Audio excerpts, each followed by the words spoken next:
जी आप देख सकते हैं इस टाइम दीर की जानब रवानगी है और वज़ीर आला सुहेल अफरीदी इस टाइम यहाँ पहुँचे हैं और उनका शानदार वेलकम किया जा रहा है।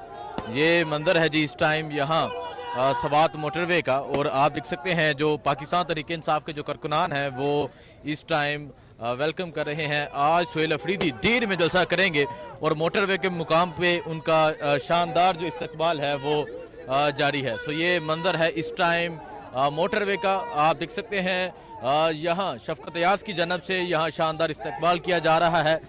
ये सूरत हाल है जी इस टाइम वज़ीर आला सुहेल अफरीदी जो है वो इस टाइम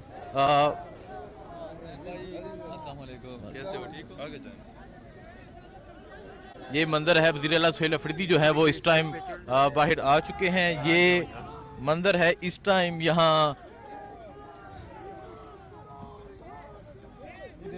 ये मंजर है इस टाइम यहाँ स्वात मोटरवे का। वज़ीर आला सुहेल अफरीदी साहब जो है वो इस टाइम